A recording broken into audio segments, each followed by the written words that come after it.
I done what you told me to do. Gullah means that you are a descendant of West Africans who were enslaved here in the Sea Islands, going all the way up from North Carolina all the way down to Florida, but primarily in our South Carolina Sea Islands. They were brought from the coast of West Africa to the Low Country and enslaved in order to do the labor of the plantations that helped to build America. It's the blending of all of those cultures that came together during the transatlantic slave trade that gave birth to this culture called Gullah.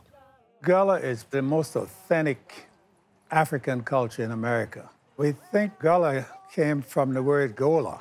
The Gola tribe were rice-growing people in West Africa, and they were brought over to develop rice fields. One of the major reasons why we were selected from the west coast of Africa, especially those rice-producing countries like Sierra Leone, Senegal, Gambia, Angola, the Rice Coast, was because of our expertise in rice cultivation. We came here with specialized skills, and so we were assigned specific tasks. And if we completed those tasks, let's say by noon, then we had the rest of the day, quote unquote, as free time. They were pretty much left alone certain times in the year, and so they were able to really practice the African way of life. And so it has sustained itself over the last 100, 150 years. And so that's why you still see Gullah so prevalent in these areas as opposed to maybe in the upper state or other parts of the country.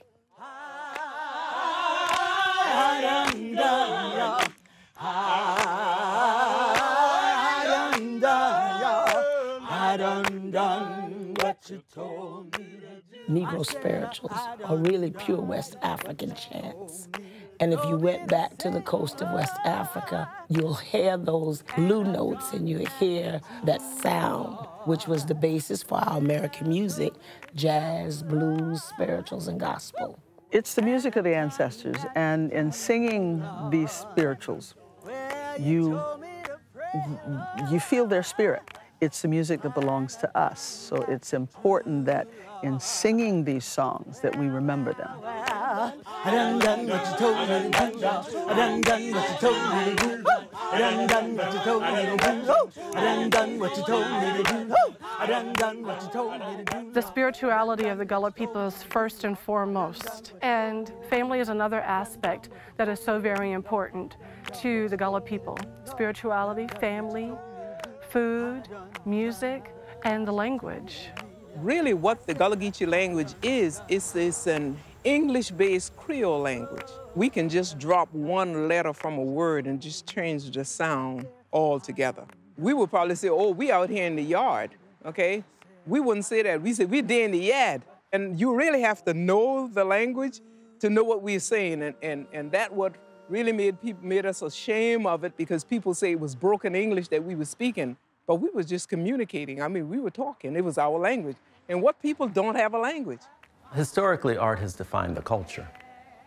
So you take the ingeniousness of people from West Africa and other parts of Africa that brought with them their talents. And when you look at the various architectural design, landscape design, the art of food, cuisine, the art of fabric, the art of architecture, everything imaginable is framed within the context of art.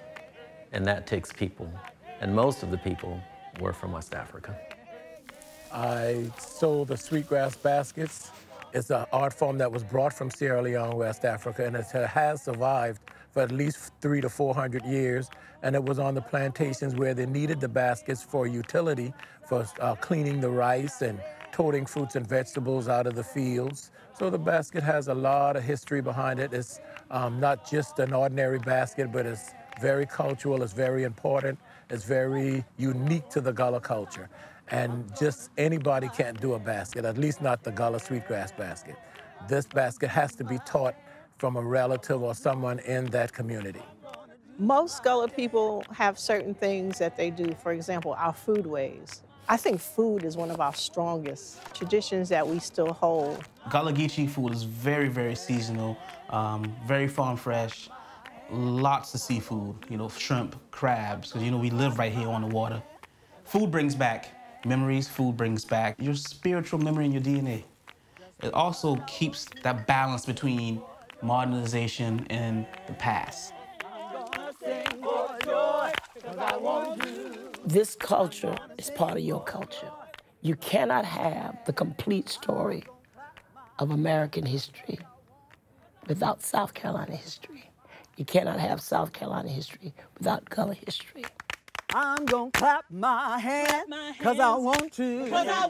I'm gonna clap my hands, because I can. I'm gonna clap my hands, because I want to. I'm gonna clap my hands, because I can.